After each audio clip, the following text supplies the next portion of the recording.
I'm Lisa Swinarski, the American Attaché at the U.S. Embassy in Islamabad. It's very good to be with you. This is the third in our series on U.S. history and culture. I've really been looking forward to this one in particular about the U.S. civil rights movement. I just like to take a moment to say I'm so pleased that it seems that the cases of coronavirus are going down here in Pakistan. That's good news.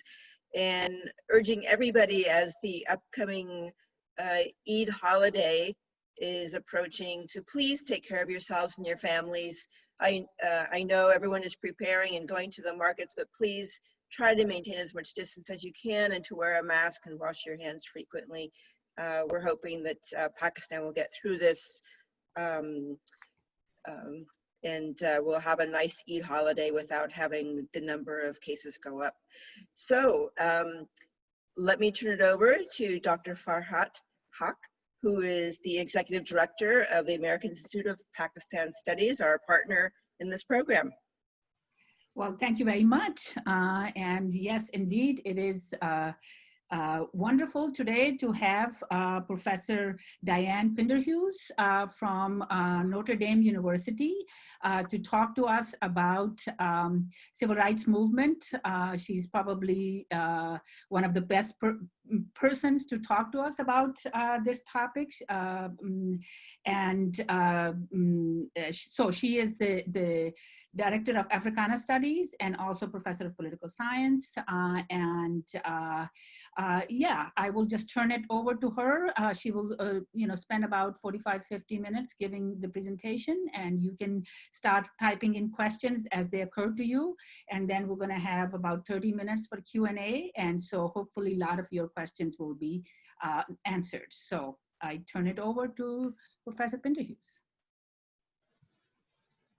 Thank you so much, Professor Haq, and it was a pleasure to meet you. We're meeting for the first time today, and also Lisa Swinarski. Let me go ahead and share my screen. I'll get started here.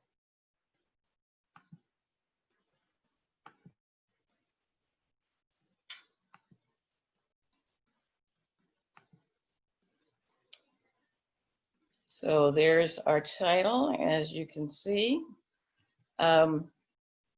I really appreciate the invitation to participate in this, get myself set here, in this lecture series, and to deliver the lecture on the U.S. Civil Rights Movement. I've become an inveterate international traveler and would have loved to deliver this face-to-face, but just as you are working at keeping the virus under control, we have the same problems in the United States, and of course, worse problems here. So I'm coming to you from my home, my kitchen actually, in South Bend, Indiana, where I'm a faculty member at the University of Notre Dame. This is a big, complicated subject matter. It's an enormous task, but it's also a wonderful responsibility to be able to introduce you to some of the dimensions of the U.S. Civil Rights Movement. Here's what I'll do during my 50 minutes of lecture. Let me just say that when I began to, I've taught this for many years, and when I began to think about it, how to introduce you, young people from a different generation and from another country, about to be trying to be Pakistani civil servants, to do it in a 50-minute lecture, I realized what a responsibility I'd undertaken. And so I've tried to focus on a few topics that will give you some understanding of, a basic understanding of how and why the civil rights movement developed in the way that it did, and how it continues, as I'm sure you understand. So I'll try to do, I've done some of it, I'll do another introduction. I'll talk about an historical overview, just to give you a sense of how different aspects of American political life occurred. I'll talk about the demographics and geographical location of the Black population in the United States, because it's also helpful to know where African Americans live. Then I'll talk a bit about specific organizations and give you some understanding of the way in which they function. And also talk a bit about leadership. We lost two major civil rights leaders just 3 days ago, Congressman John Lewis of Georgia and Reverend C.T. Vivian, who've been, both of them were very much engaged in civil rights protests. And then I'll talk very briefly toward the end about legislative and bureaucratic impact. I have to keep my time here.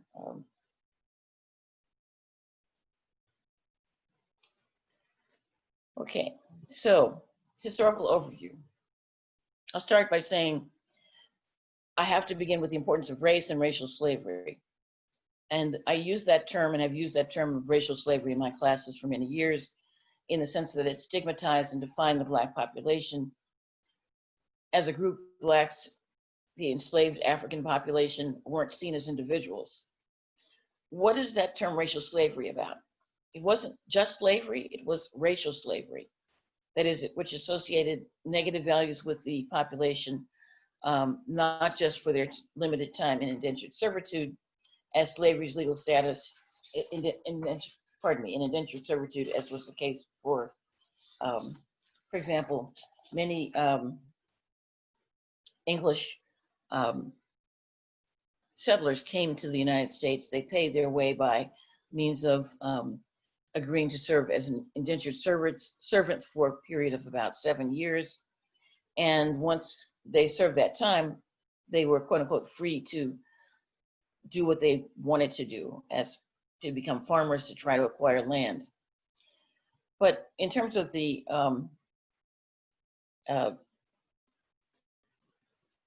Black population, as slavery's legal status for the enslaved African population lengthened into life, I'm sorry, I'm going to have to fiddle with my screen a little bit. Lengthened into life and then into permanent hereditary servitude, it became inescapable. That is, the system framed Blacks narrowly, and racial slavery began to be legalized in colonies like Virginia by the 1660s. The law began to lay down the requirement that if you were enslaved for life, and your children were also slaves. This was a system that was established, as I said, in the 1660s, more than a century before the Revolutionary War. So it was well established at the founding, that is the legal founding, the Revolutionary War, the creation of the Declaration of Independence, the US Constitution. Slavery was such an important part of the political environment that it was incorporated into and became fully part of the American life. So I'll just go back. So this point about racial slavery is a very important component for you to take note of, that it put a certain status on the African American population, legal status, and it also was incorporated into the American political system. So here's this brief chronology, which is going to take me through a couple of pages, actually. I begin with the colonial through the 19th century. 1619 is the founding of the British colonies in the Americas. It began in that year. In the 1660s, Virginia colonial law began to be created and to create the notion of racial slavery, to legalize it. In 1776, we have the Declaration of Independence and the American Revolutionary War begins. 1783, the US nation is created after the war is won.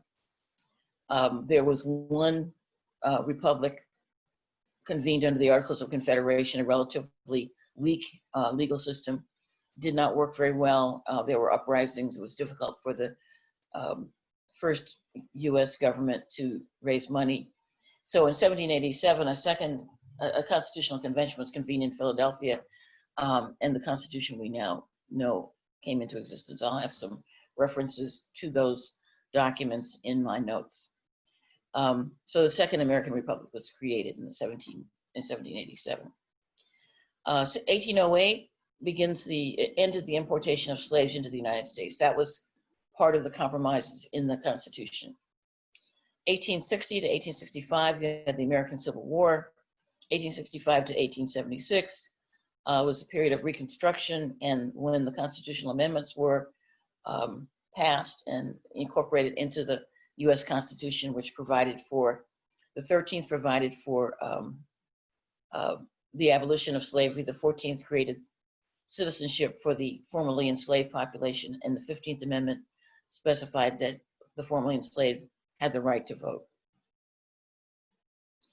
But note that in 1876 is when this period of Reconstruction ends, and during this period of 1870 to 1899, Blacks began to be elected to the U.S. Congress from the American South.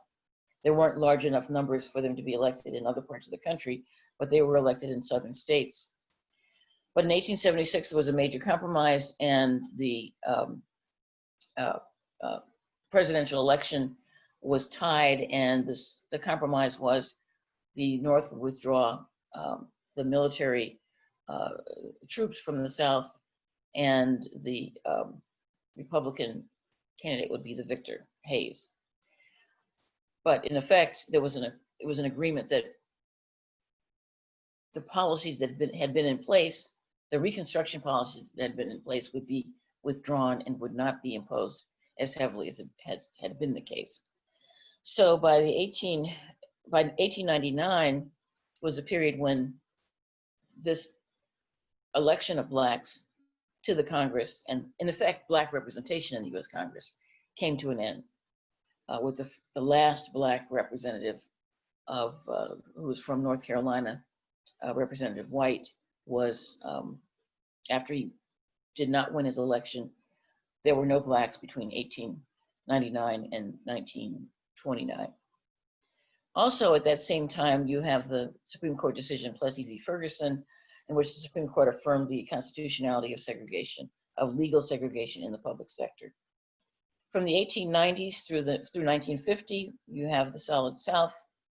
That is, with Blacks being forced out of the electorate was composed only of white voters for 60 years. I thought I'd try to incorporate some visual as well as oral materials that would be of interest.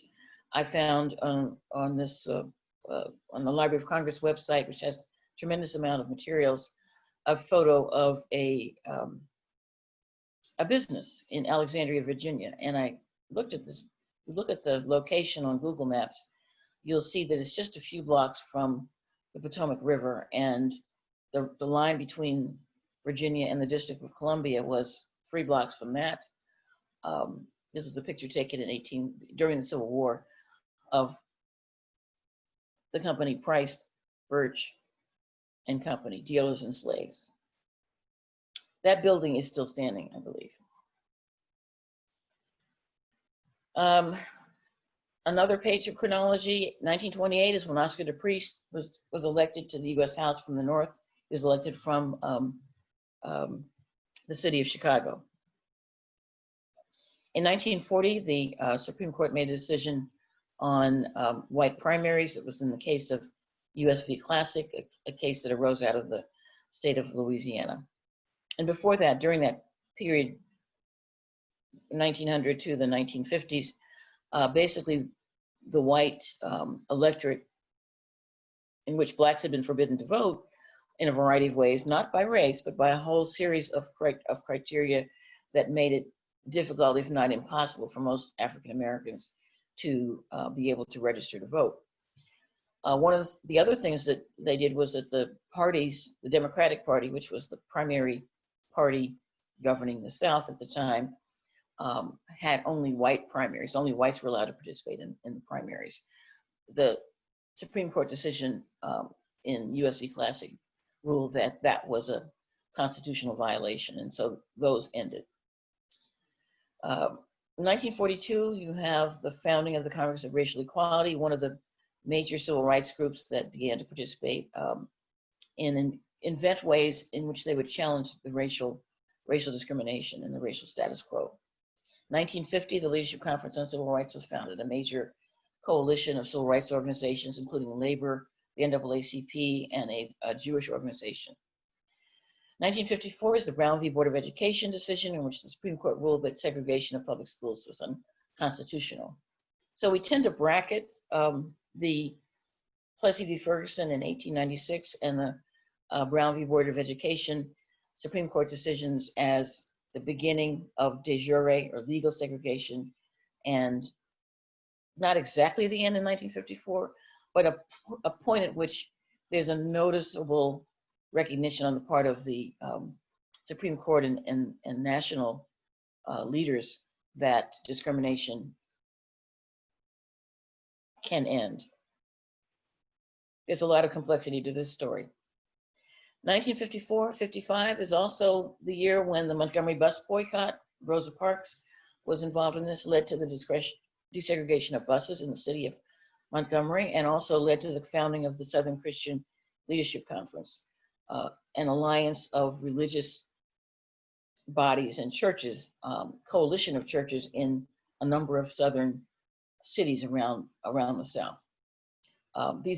Each one of these is an example of innovation. Congress of Racial Equality, the Leadership Conference, the Montgomery Southern Christian Leadership Conference.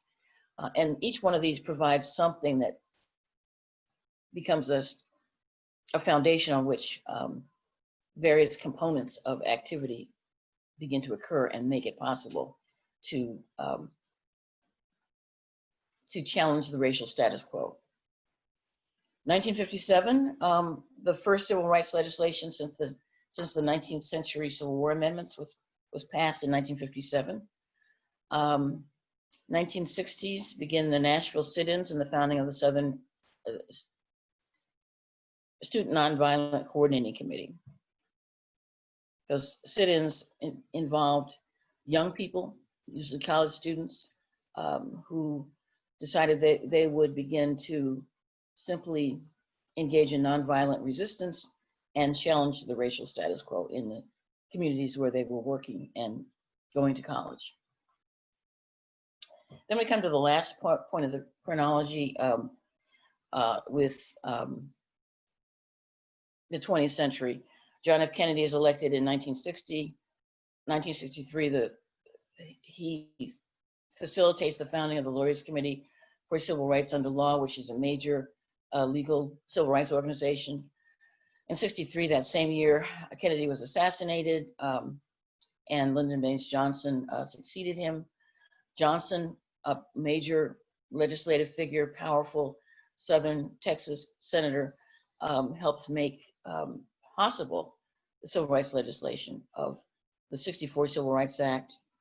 After the Selma March in 1965, if any of you have seen the film Selma, and if you have not and have the opportunity to stream it, I recommend that you do. It gives you some understanding of some of the tensions going on at that point. That led to the passage of the 65 Voting Rights Act with the support of Lyndon Johnson. In 66, the Black Panther Party was founded in Oakland. They become a different kind of organization, but they do connect with SNCC. In 66, both Martin Luther King Jr. And Robert F. Kennedy were assassinated. They marked a kind of very powerful, very challenging, very painful year of protest, demonstrations, the loss of these kinds of leaders. In 1968, also, Richard Nixon was elected president. He ran on what people now call a Southern strategy, in which he mobilized votes from the South. The Republican Party before that had not been a Southern party. The Democratic Party had been the dominant party in the American South and had been opposed to civil rights reform. Johnson and Nixon switched places. Johnson takes a strong position on and supports passage of civil and voting rights. Nixon takes a somewhat different position and begins to slow it down. In 73, Nixon resigned after his involvement in the Watergate scandal was proven. And Jimmy Carter was elected in 76, Ronald Reagan was elected in 1980. There's much more to talk about, but I want to give you some basic understanding. It's not really sufficient, but it gives you something. And the civil rights movement is generally seen as ending by the early 1970s. Now, if we were meeting face to face, I would be able to say to you, you know, I'm sure you have questions, but I can't do that. I'm going to stop sharing the screen because I want to turn now to the demographics and geography, and I have to go to another file.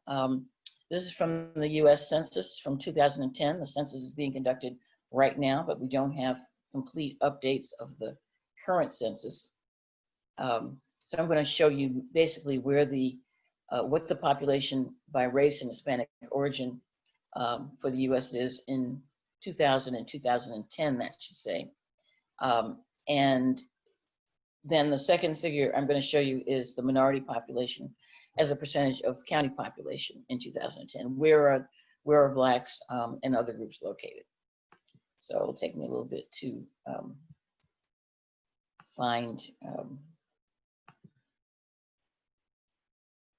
the file. There it is.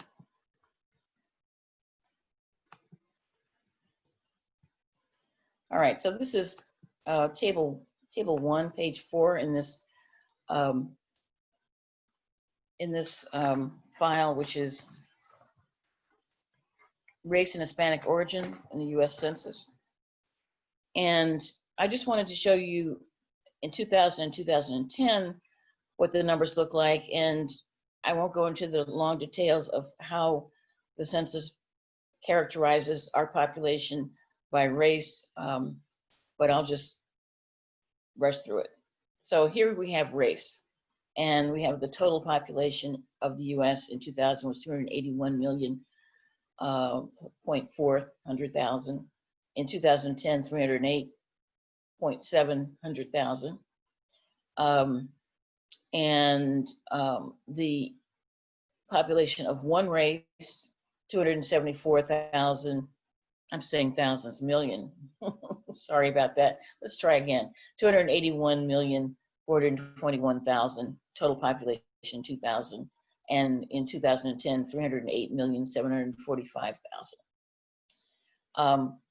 In 2000, the population was 97.6% of one race, 97.1% of one race in 2010.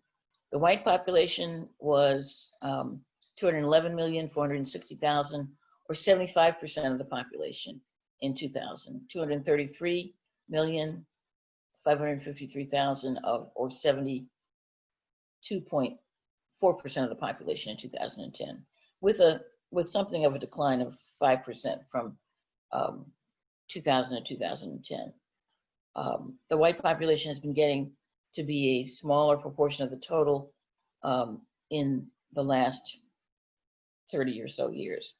The Black or African-American population, 34,475,000, sorry, 34,658,000, or 12.3% of the population in 2000, and 38,929,000, 12.6% in 2010. American Indian, Alaska Native, 2.4 million, 0.9%, 2.9 million, 0.9% in 2010. Asian population grew significantly, was 10.2 million in 2000, 3.6% of the population, 14.6 million, or 4.8% in 2010. You can see the changes in the final column here. Native American, Native Hawaiian, and other Pacific Islander, 398,000, 0.1%, 540,000, 0.2% in 2010. Then you have the some other race, which is a broad category.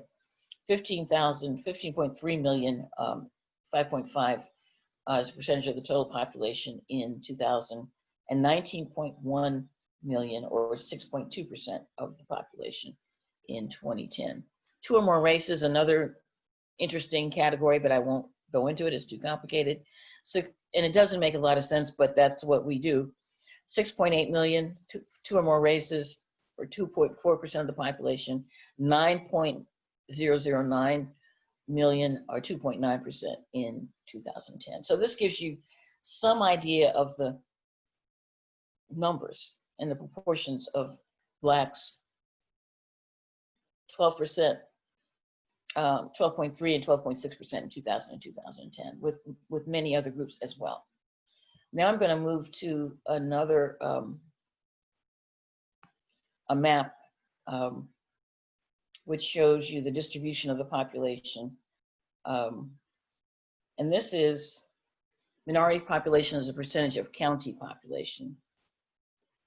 And it refers to people who reported their ethnicity and race as something other than non-Hispanic white alone in the 2010 census. And the color variation here is county by county.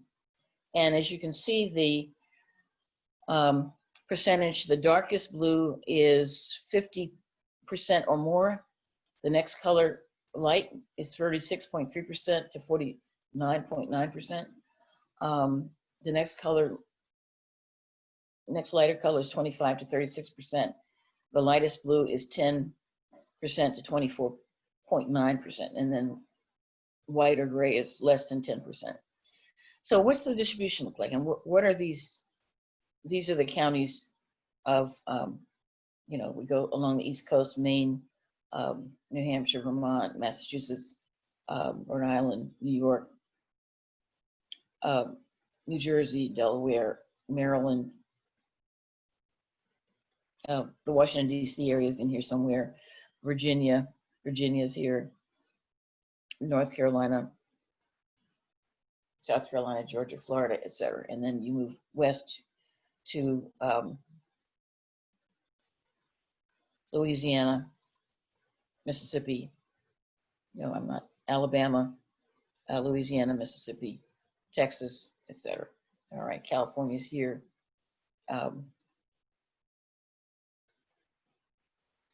Oregon and Washington, Idaho. I'm terrible when I get to the middle western states, but they're Illinois, Indiana, Ohio, Michigan, Wisconsin, etc. So you can see that the deepest colors are along the coastal area, and these areas are where the Black population was concentrated.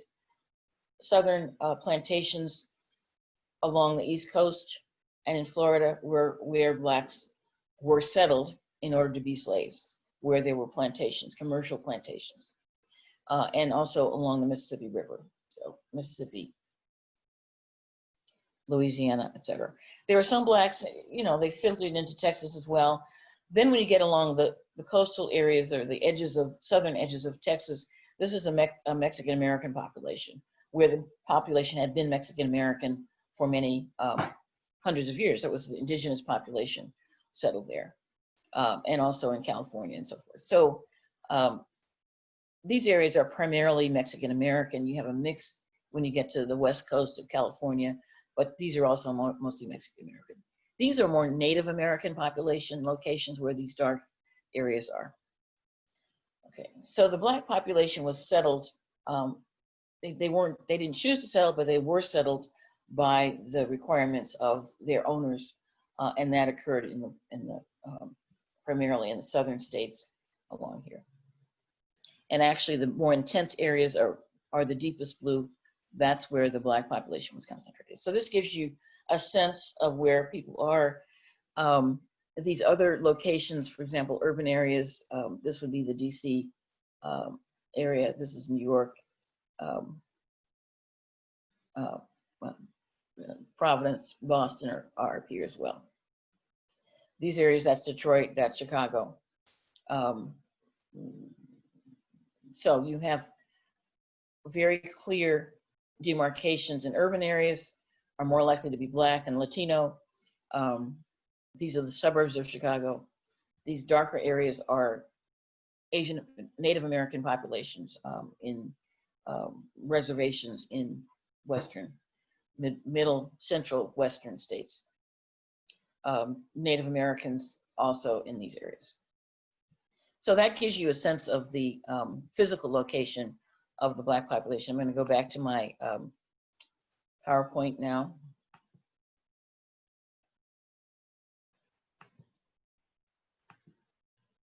If I can get there.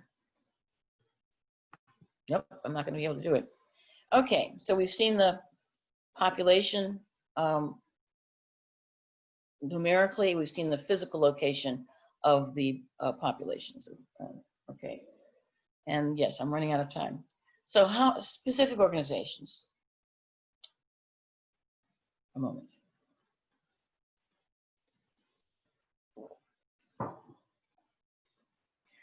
How did the Civil Rights Movement come into existence? Racial discrimination was legally, politically,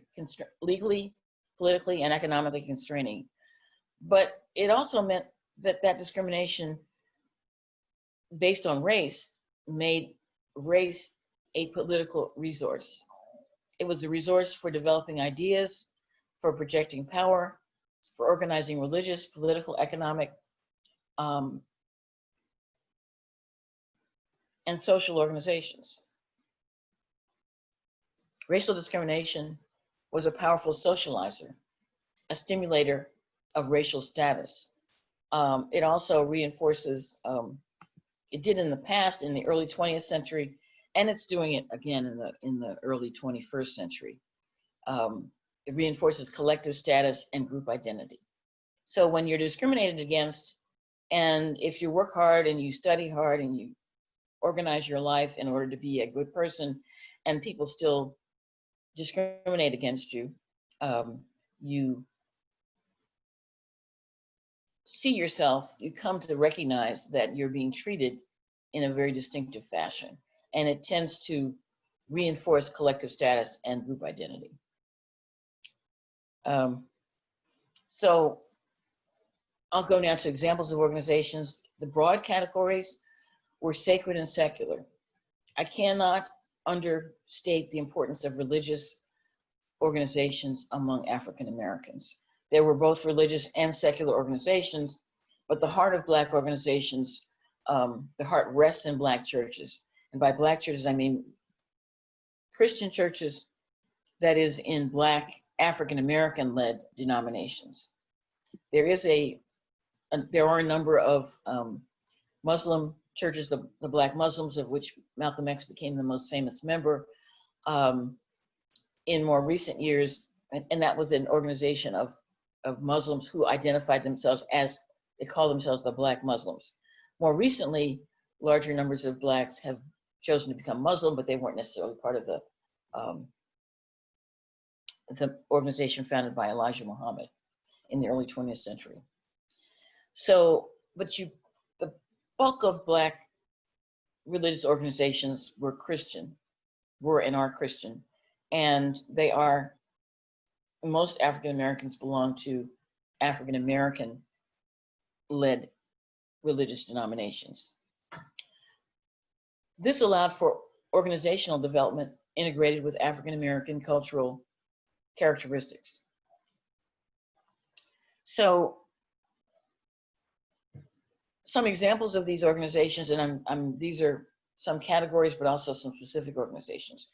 So there was a group called the Women's Club Movement, founded in the late 19th and early 20th century by a number of women who were relatively well educated, who lived in urban areas, who were high school graduates, in some cases college graduates. These were women who were well enough off in order to be able to participate in this kind of work. And they helped create the foundation for the National Association for the Advancement of Colored People, and other types of organizations. The National Urban League is another. The NAACP, the National NAACP Legal Defense Fund, was founded in 1908. It focused on civil and legal rights.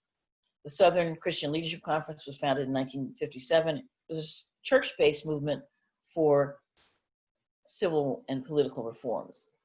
The Montgomery bus boycott, in which Rosa Parks participated most famously, led to the founding of this Southern Christian Leadership Conference, which became coalitions of religious bodies in Montgomery, for example, or Nashville, Tennessee, or Atlanta, Georgia. And they linked together across the country. Martin Luther King eventually became the president of the Southern Christian Leadership Conference. The Student Nonviolent Coordinating Committee, founded in '63, the early 60s, was a student-led organization, college students, your age or younger in some cases.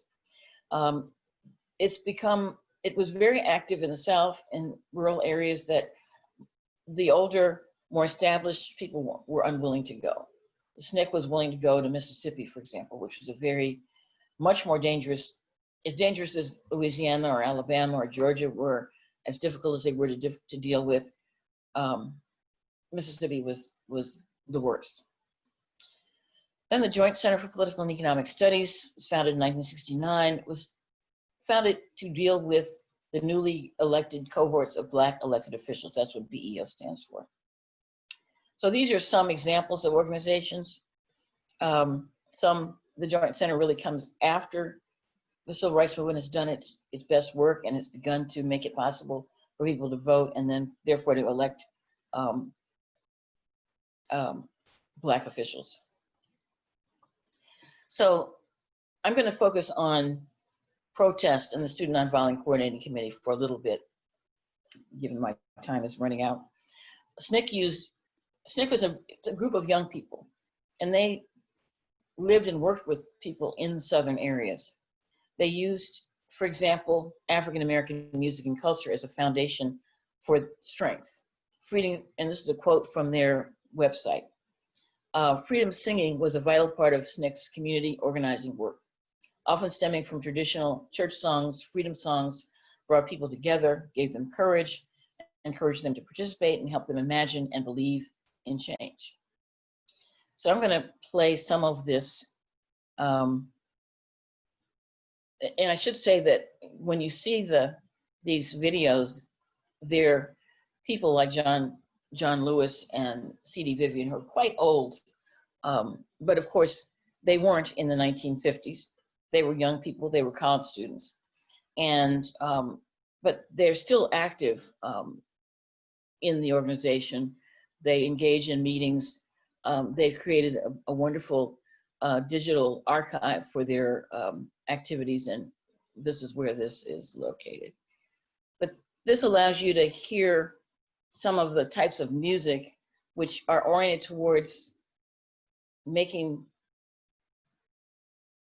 themselves able to feel positive and powerful about participating. These were often songs that were sung when people were arrested and were in jail. You know, and they engaged in protests. They were doing radical things. They were trying to get people to register to vote. People would want to do it, and the local police would arrest the civil rights SNCC members and take them and put them in jail. So they had a lot of time on their hands. So one of the things they did was to sing. And these songs that you'll be able to listen to in the PowerPoint will give you a sense of how emotionally powerful these were. So I'm sorry I didn't get that done properly. So then leadership. There are many, many, many, many types of leaders, categories, individuals, etc. And I'm just offering you a very few. Leadership, I'm arguing, is related to organizational strength and power. Among whites in the US, lawyers were the most frequently represented in public life. This was not the case among African Americans, where there was a much smaller cohort of lawyers. Instead, religious leaders were much more likely to be the largest numbers. You've all likely heard of the Reverend Dr. Martin Luther King Jr., a very famous man, Nobel Prize winner, powerful speaker, and a person who set the framework for civil rights in the country. But I'm going to focus on two other leaders, Congressman John Lewis and the Reverend C.T. Vivian, who, as it happens, both died on Friday, July 16th at the ages of 80 and 95. Both were very much in place, involved in SNCC, involved in the Alabama protests. I'll let you look at the bios for Lewis is from his own House of Representatives, a biographical website. C.T. Vivian's is from his organization's website. Lewis thought about becoming a minister. He, in fact, he did get a degree as a minister after college, but he became involved in politics, was elected to the Atlanta, Georgia City Council, and then became a member of the U.S. House in about 1989, I think it was. The Reverend C.T. Vivian, a minister, was a person who's, you'll see on that website, the video from the Eyes on the Prize series that I also have references to in the resources, where he stands in the courthouse door and speaks to Sheriff Clark of Alabama about wanting to bring people to register and vote, and yet they're getting beaten because of that. He stands up to him in a very not a symbolic way, but very with his voice, and very loudly says to him, "You're beating us. You're being very unfair, and you should not do that." This is not something that people ordinarily, Black men ordinarily did or could do in the South of the we're talking 1963, 64. Both powerful individuals. I have this short bio, which I'm not going to show because I'm afraid it'll take you away and I won't be able to show it anyway.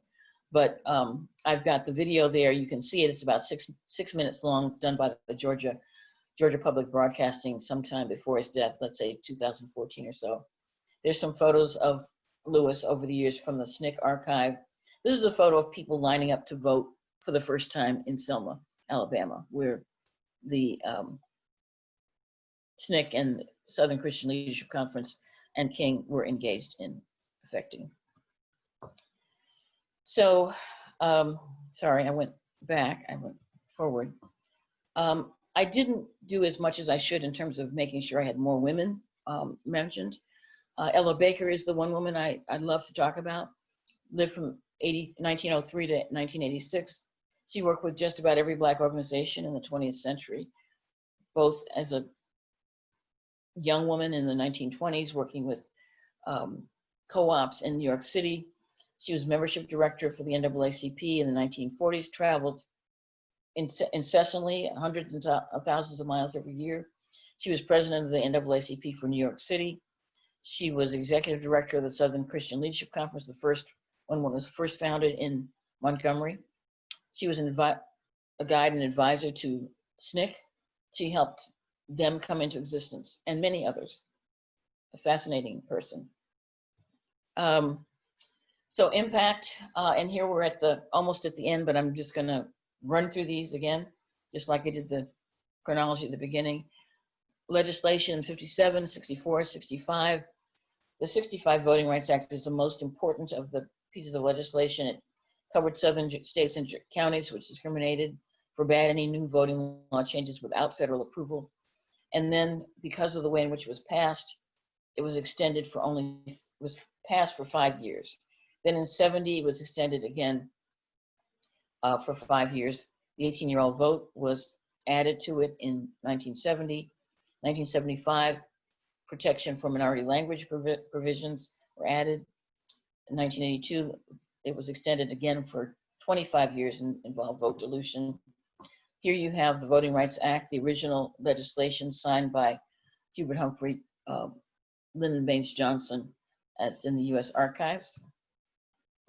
There's other issues for voting rights legislation, the most important being that the act has been extended, but in 2013, the Supreme Court ruled in a constitutional case, Shelby County versus Holder, that a vital section, Section 4 of the legislation, was no longer constitutional, which struck a significant, if not a deadly blow to the 65 legislation.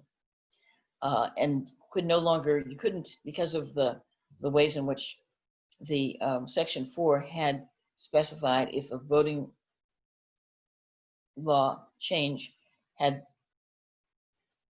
in states or in counties where less than 50% of the voting age population was registered to vote, then the Voting Rights Act was applied to that jurisdiction.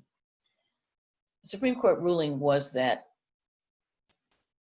that needed to change. There was no longer, it hadn't been updated in the past 50 years. So they argued that it wasn't constitutional and that Congress could just reenact the legislation. This was in 2013. The House was controlled, the Senate was, and the House were controlled at that point by Republicans who were opposed to any such change. Southern legislatures immediately began to, and when I say immediate, I mean the next day, to move aggressively to weaken reforms that had been upheld for 50 years. This remains, therefore, a very significant agenda item for civil rights organizations. Some of the bureaucratic reforms in other policy areas: the U.S. Commission on Civil Rights, the Department of Justice, Department of Education, which monitored school desegregation, Departments of Health, Education, and Welfare, now the Department of Health and Human Services, Department of Housing and Urban Development, which dealt with housing segregation. That's kind of all I can do, other than to say that there's much more work to be done than we've finished with. The changes in party and in leadership of the president in the last election, Obama in 2008 and 2012, followed by President Trump in 2016. Trump has upended many of the things that, even some of these basic items that have been on the agenda for a long time, he's been pushing back. The mayor of Washington, D.C., Washington, D.C. is the capital city. It's a majority Black city. Its mayor, Muriel Bowser, was just a couple of weeks ago with the protests that were going on after George Floyd's murder in Seattle. Black Lives Matter has become more important. And so the mayor had the symbol of the new protest movement, very different, but in some ways similar to SNCC, painted on 16th Street. And it's a street that runs directly into Lafayette Park and the White House. So that was a slap back by the mayor, the African-American woman mayor of the city of Washington. And I should say I'm a Washington native. So our summary of today's lecture: the historical overview, the demographics and geographical location. We looked at some organizations, we looked at leadership, we looked at the legislative and bureaucratic impact. And I ended with from the civil rights movement to Black Lives Matter in the wake of the pandemic and George Floyd's murder on Memorial Day. The U.S. continues to face profound challenges in the effort to address the elements of our nation's history which were fundamentally flawed. In other words, how do we become a democratic nation? I would love to offer more, but this provides you with a very brief introduction to the civil rights movement. So thank you so much. Thank you very much, Professor Pinderhughes. This indeed was quite a challenge to deliver in 45 to 50 minutes something as complex as the civil rights movement. But I think that your presentation today and then the PowerPoints that students will have, they'll go back and they will be able to look at some of those links in more detail. And then there are a series of questions that they're posing. I think that altogether will give them a good sort of a sense. And then you're going to be providing us with some suggestions about further readings and other online resources. So students are then welcome to go in greater depth on their own on some of these. Yes. So I'm going to try to sort of really address almost all of the questions. There are already 29 questions that have been submitted. So, but I'm going to put them in certain sort of groupings. So let's start with just the maybe historical. And there, the one question is about Lincoln's assassination and just the role of Lincoln in ending slavery. I think this person was thinking that maybe the assassination was somehow linked to that. But, you know, if you could just say something about Lincoln's assassination, was that giving a message that equal rights are not accepted here, or was there some other dynamic?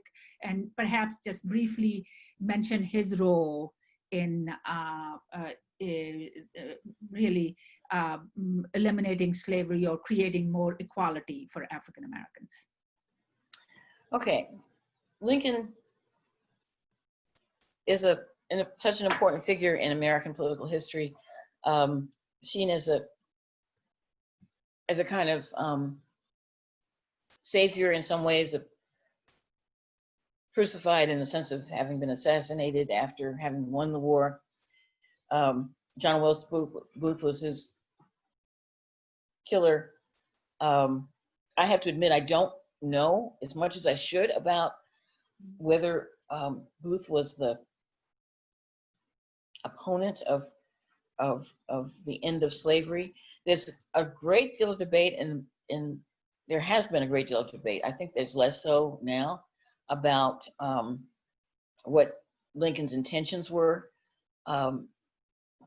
I used to teach at the University of Illinois Urbana-Champaign, and political science was located in Lincoln Hall. And there were friezes around the building, and with statements from his some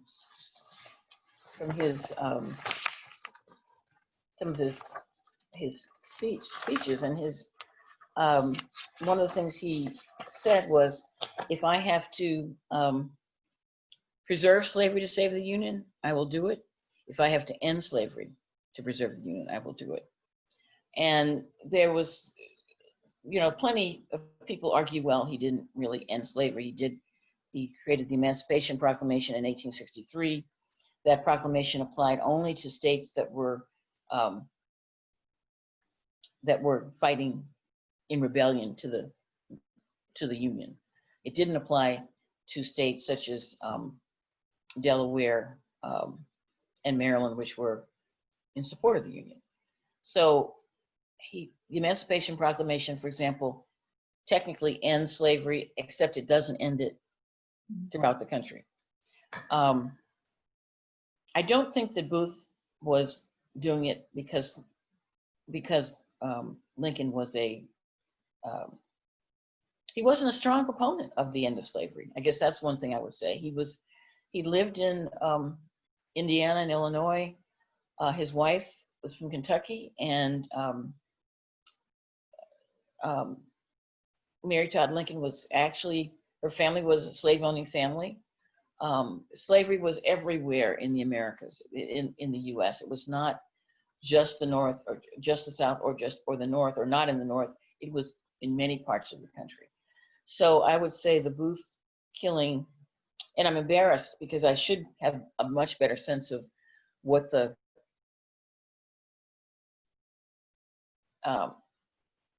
interests were of Booth. You know, he's often treated as a kind of a wild man, an actor or something who just killed him. But I think that there was and I don't have anything more to say about it because I can talk more, but I don't think I'll add to your knowledge.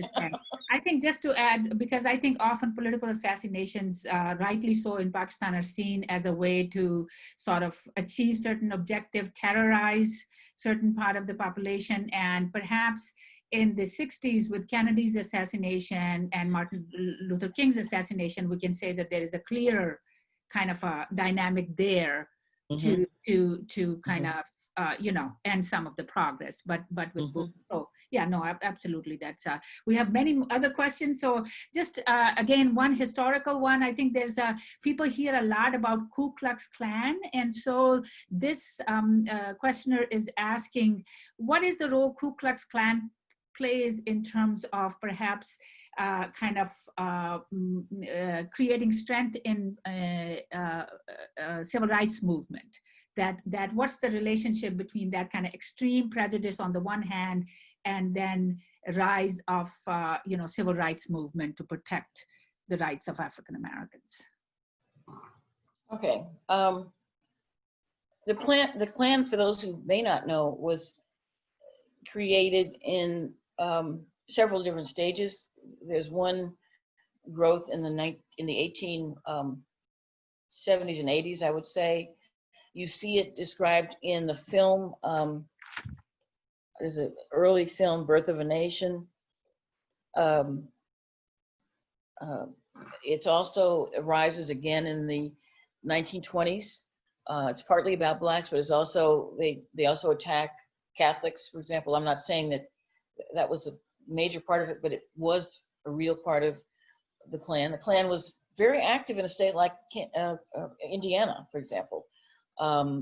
Many parts of the state have had, and I think still do have, Klan membership.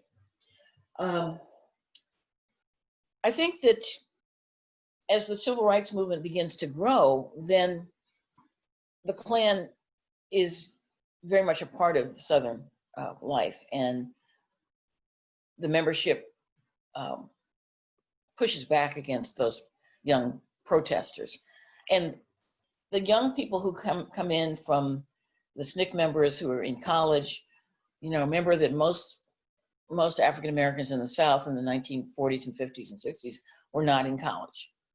Very small proportions could attend college. Those people who were in college were relatively well off in comparison to people who were sharecroppers working the fields, who didn't own any land, and who could, barely afford to feed themselves, let alone send their kids to college. So the people who were in college were those like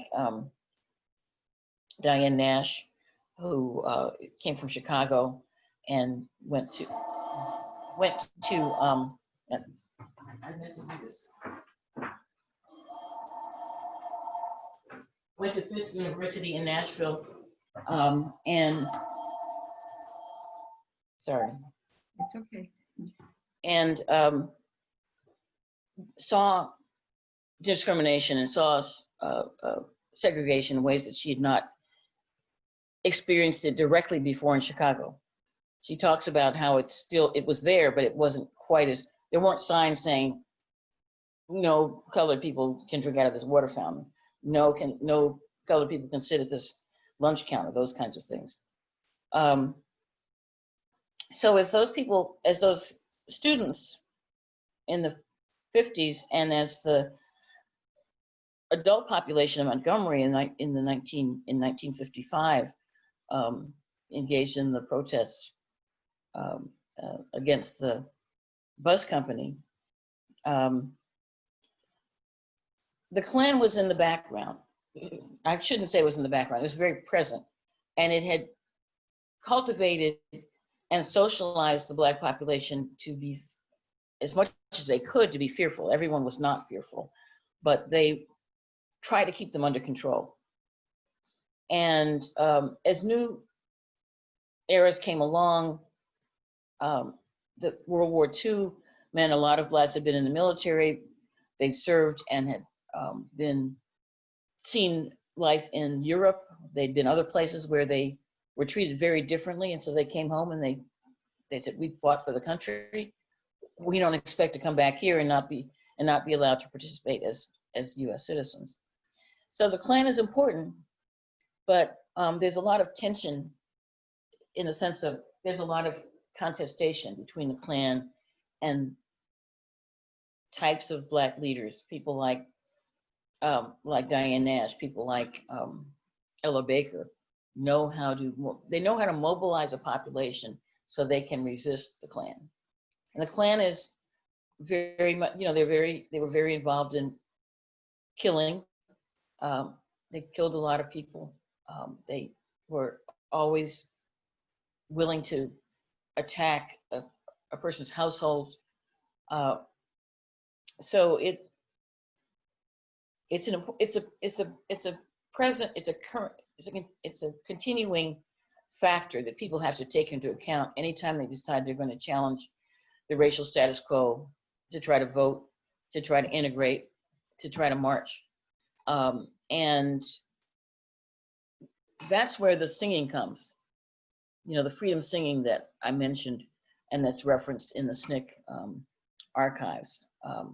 People sing and they strengthen themselves and they think about what freedom is going to be like and how they're going to make it possible. The website I was trying to show was wonderful because it was people who had been doing this in the 50s and 60s when they were in their 20s, and there they are in their 70s and 80s still talking about it, and quite powerfully so. Okay, thank you. So another question has to do with what are some of the specific tactics that were used to disenfranchise African Americans in terms of voting particularly, and do some of them continue to this day? Okay, so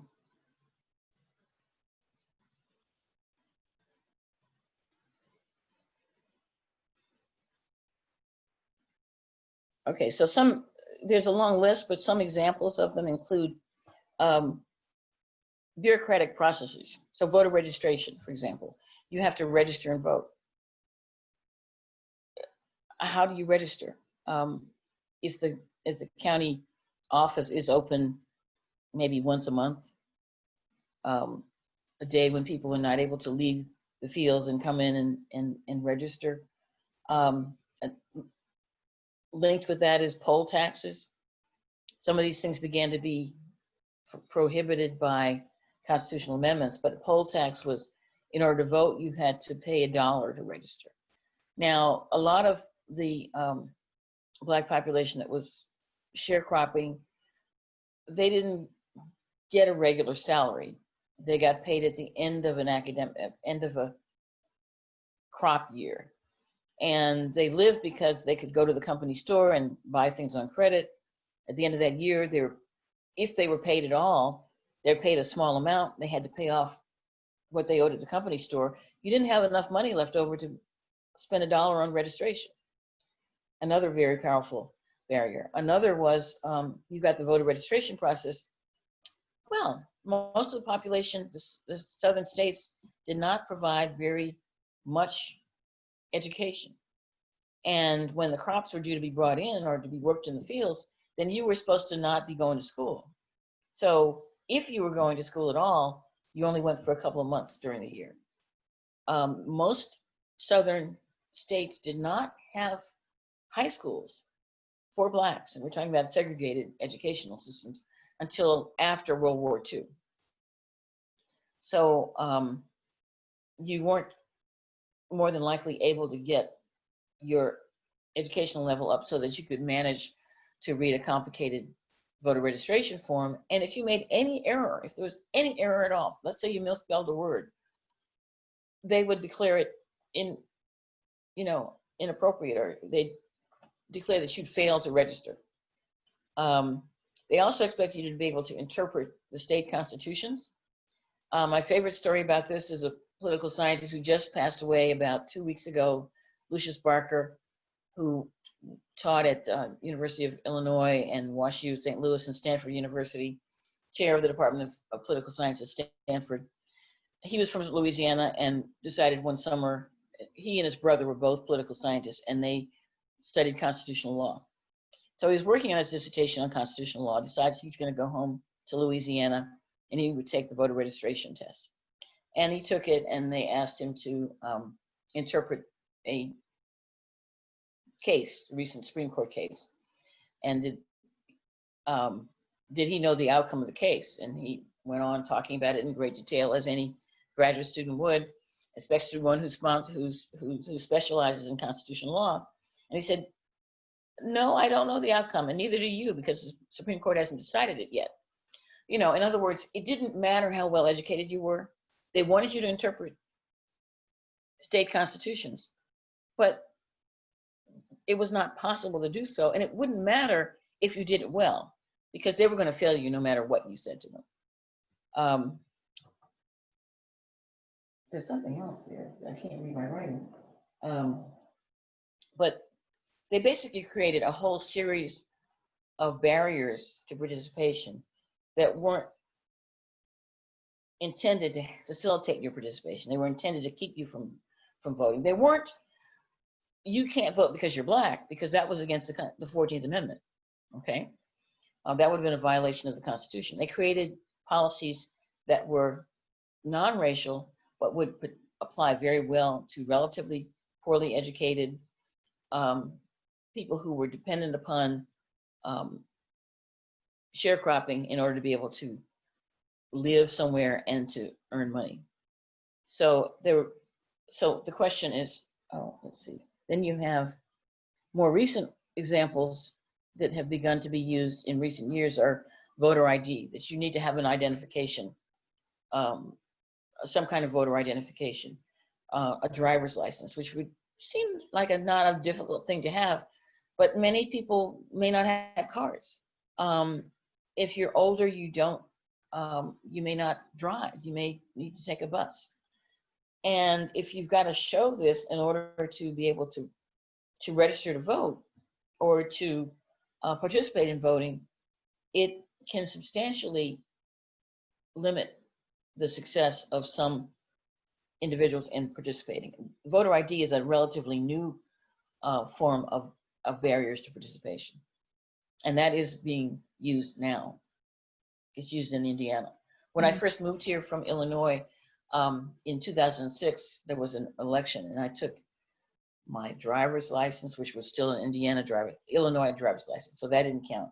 But I took my passport, my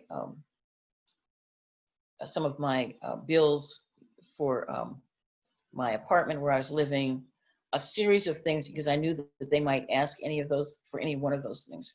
Now, they did not prevent me from voting, nor were they about to, but I was prepared.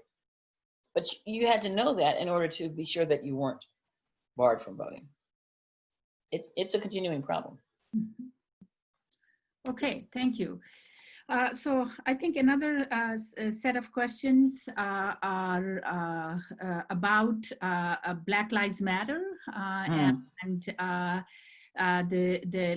so let me just divide it into. So I think the first set of questions have to do with how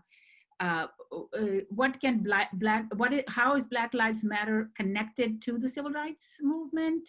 And what are some of the lessons that this current Black Lives Matter can learn from civil rights movement?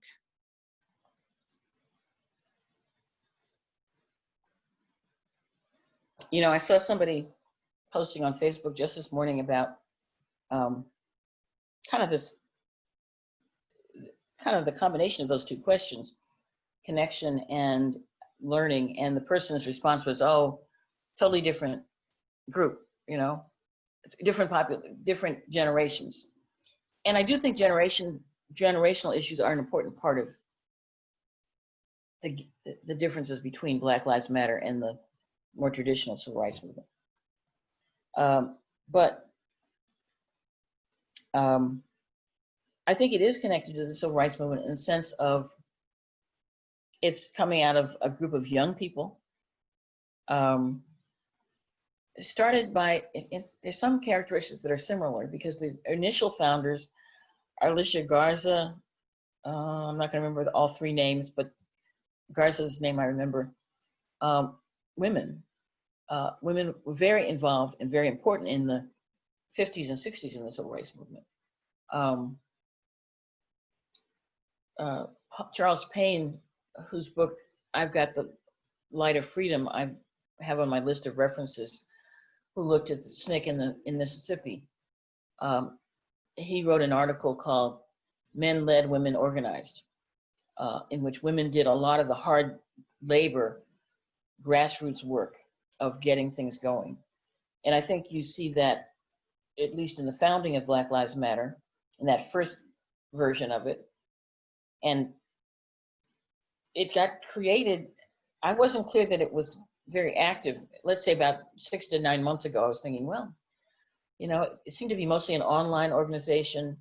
I don't see much going on at present. They were very responsive to incidents of police violence, and as we've seen in the last 2 months, the profound ways in which they've responded and challenged and come up with ideas about how to deal with problems, like the defunding the police idea, which when I first heard of it, I thought, what are they talking about? But as you listen and realize they're saying, let's shift money.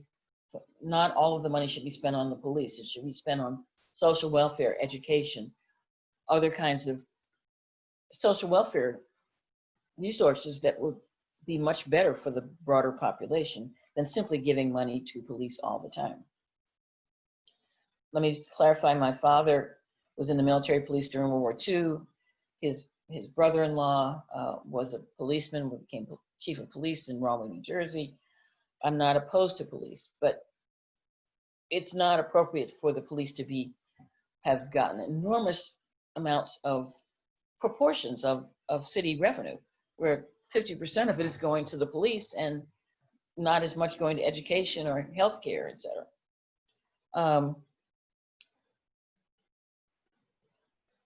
How is it connected to the civil rights movement? Well, I heard something interesting this morning where Bobby Rush, congressman from Chicago, was talking about the late Congressman Lewis, and said that he was very excited about Black Lives Matter because he felt that the young people who are involved in Black Lives Matter are taking up the banner of what was done in the 1950s and 60s. What can BLM learn from the civil rights movement? I think it can learn that you can't be on the front lines your entire life, but you can do lots of things. So SNCC members they've worked in elective office. He had a difficult time, but the mayor of Washington, D.C., Marion Barry, who's now deceased, but was very much involved in SNCC in its early days. He became involved in politics. Lots of the Washington's non-voting delegate, whose name I'm gonna just left my brain, was a member of SNCC as well. She became a lawyer. She was at one point she was head of the Equal Employment Opportunity Commission, something that should be on my list, but I didn't have it yet. And they've done many, many things. The Eyes on the Prize, lots of SNCC members were involved in helping to frame and develop that documentary series about the civil rights movement. So I guess what I would say is it's a different kind of connection, but it's sort of like, what do you do after the protest stops and or you don't need to be in the street? What do you do next? And so the thing is, you have to be continuously engaged with each other and look where you are living and figure out what your next steps and goals might be in the context within which you exist. So political context is a really important element for making protest work. And I think the SNCC used the context, they used what they knew of the culture where they were, and they made that part of their organizing strategy. This is a new era, and the ability of Black Lives Matter to expand across the nation, really, and really across the world, is quite extraordinary. It's been amazing, I think, to most of us to watch the developments as people have risen up in many, many parts of the world to express their sympathy with what they were pushing forward.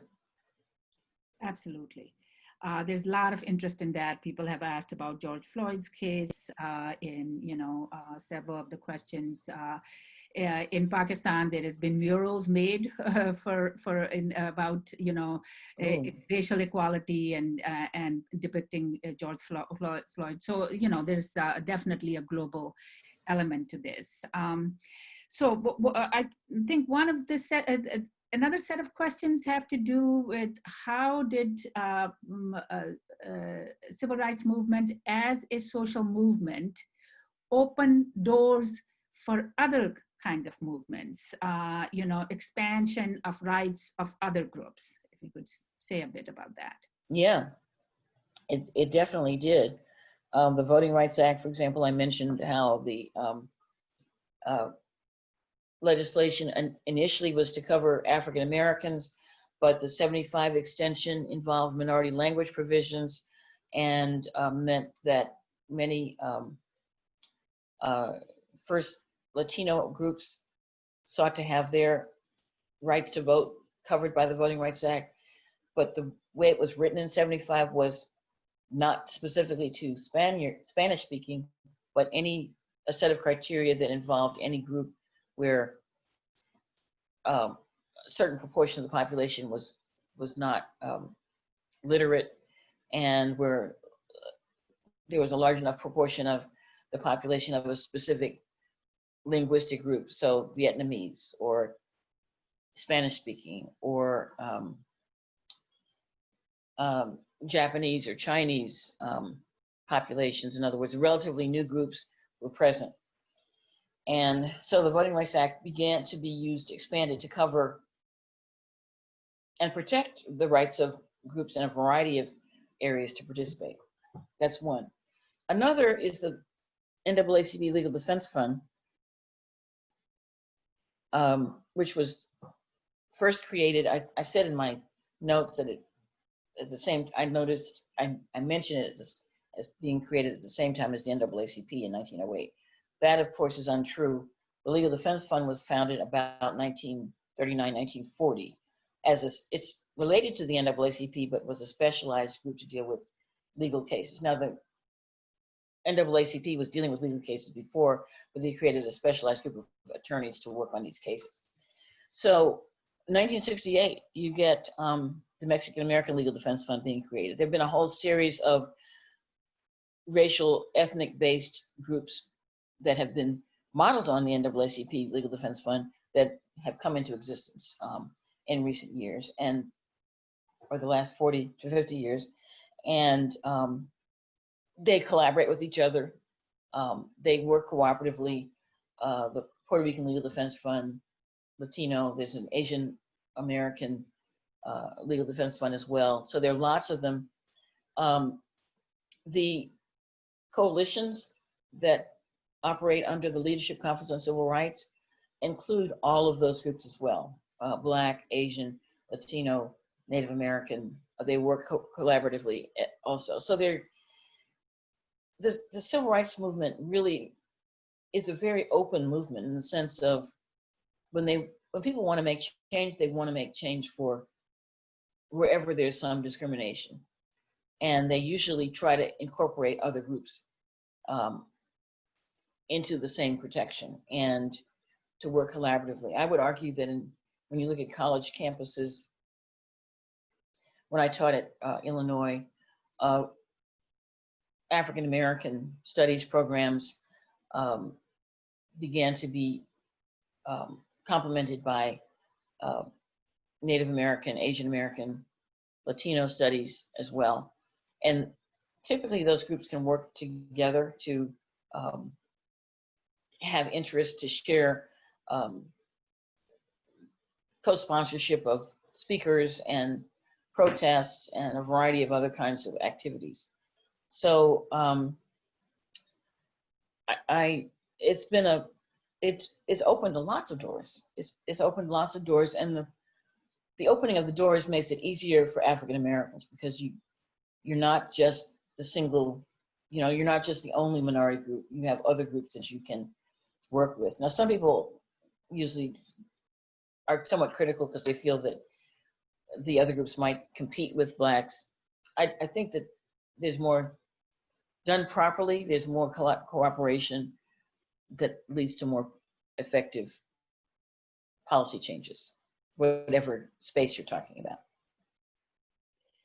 So another couple of questions are related to, I would say generally religion. So within that, two parts. First is people are very curious about Malcolm X and role of Muslim African Americans in civil rights movement. And then the second part of that is the relationship between Christianity and civil rights movement. How much did the churches contribute or play a role in civil? So both about Muslim African Americans, but also about Christianity. Mm-hmm. So by the Christianity, are you talking I presume you're talking about white Christianity.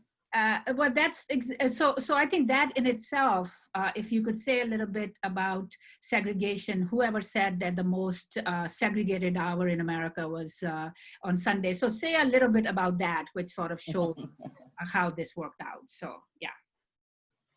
Okay, so, yeah, I mean, religion was used during the colonial era and during the first century, the continuing centuries of American life, to use religion to control the Black population, to subordinate, get them to, yes, you should pray, you should be silent, you should be quiet, you should accept your status as a slave. That's what Christ wanted for you to do. So Christianity was, wasn't a very, it was part of slavery, and the members, whether they owned slaves or not, whether they were part of the system of enslavement that was everywhere in American life. This is Christian as in Protestant, this is Christian as in Catholic. The Jesuits evidently owned a lot of slaves in Maryland. Georgetown University, when it was having very serious financial crisis in 1838 or so, sold 200 people south to Louisiana. They're now attempting to address that and to acknowledge that they did it. I think it's quite, in some ways it's amusing because they point to that event in 1838, but what about the 200 years before that they owned slaves and they owned property and human beings? There's another 200 years that they have to talk about. So they're trying to do some reparations in Georgetown. The Christian churches, they engaged in lots of, obviously they were split during the Civil War. Some denominations were more likely to be willing to address issues of slavery and abolition than others. I think the Methodists were better, United Methodists, maybe Presbyterians, but then the others, problematic.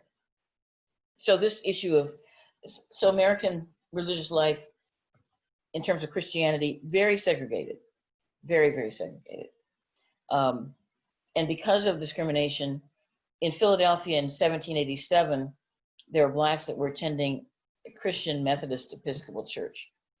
And they had been sitting wherever they wanted to in the church, but then after the Civil War, people began to push back against freedom. And so some of the members Black members that attended that church decided they were not going to sit in the balcony. They decided they would go and create their own church. So the African Methodist Episcopal Church was created as a denomination. It's the first denomination created by African Americans in 1787. It was the same year as the Constitutional Convention. And they were very active politically in that they were often, in the early 1800s, would hold conventions talking about what they were going to do about slavery. How would they migrate to Africa? Would they migrate to Canada? What strategies should they use to address issues of slavery? And those conventions were often held in churches and were all over the US. Even conventions were held even in places like California in the 1830s or so. Malcolm X and the role of Muslim African Americans in the civil rights movement. And that's a question Malcolm X, of course, I've heard of, but Muslim African Americans in the civil rights movement, I don't know how to answer that question. I would have to think about it. But let's say Malcolm X, obviously a charismatic figure, wonderful speaker, similar patterns to Malcolm X. They supposedly met one time. We had the photograph of them, the two of them meeting together, looking quite happy to be in each other's presence. You know, Malcolm X is such an interesting figure. His early years, his mother and father were Garveyites.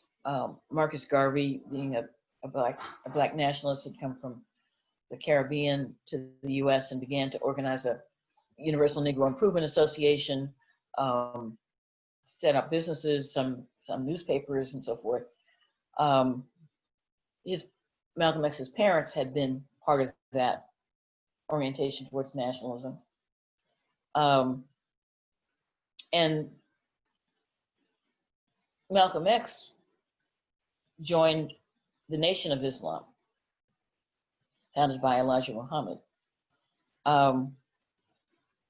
He was fairly critical of the civil rights movement and argued that the nonviolent approach was problematic and would not get people very far. I think he made a statement about, you know, okay, fine, you can sit at a lunch counter, but do you have enough money to buy the food at the lunch counter? There's one incident that's described, I think, in the autobiography of Malcolm X, where there's a Muslim who was arrested by the police in Harlem, and at that point, Malcolm X was head of the mosque in the Harlem Mosque of the Nation of Islam, and he gathered, you know, the members together, and they didn't attack the police station. They just went and stood outside. And when the police saw, I think Malcolm X must have gone in to talk to them about the person. When they saw the numbers of people outside, they decided to let the man go. They didn't engage in violence, but in effect they were nonviolent. But they were clearly there prepared to challenge. So, yeah, this issue of the Muslim Americans in the civil rights movement. Muslim African Americans are a significant number of African Americans are Muslims. I had a grad student a couple of years ago do a dissertation on Muslims in the United States, and he looked at both African American and white Muslims, but African Americans were maybe a third of the total Muslim population in the US, so a significant proportion, given their size of the population in general,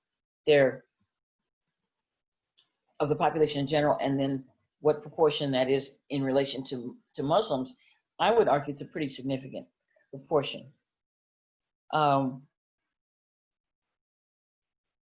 Whether you have many Muslim African Americans engaged in this kind of protest, in the civil rights movement, I don't know that there were many in the 50s and 60s. There may have been more than I am aware of. It's sort of become more apparent in recent decades that some significant number of African Americans chose to become Muslims. They may not have chosen to become a member of the Nation of Islam. Even Elijah Muhammad's son left the nation and just created a different group that followed traditional Islamic practice that didn't have the black nationalist component to it.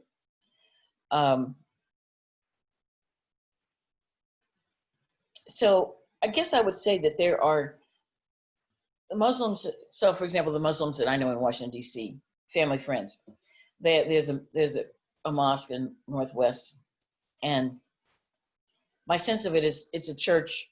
It's a church in which people are gathered together and they do things, and that pattern of the way in which people engage with each other is quite similar to what I know is the case with Black Christian churches.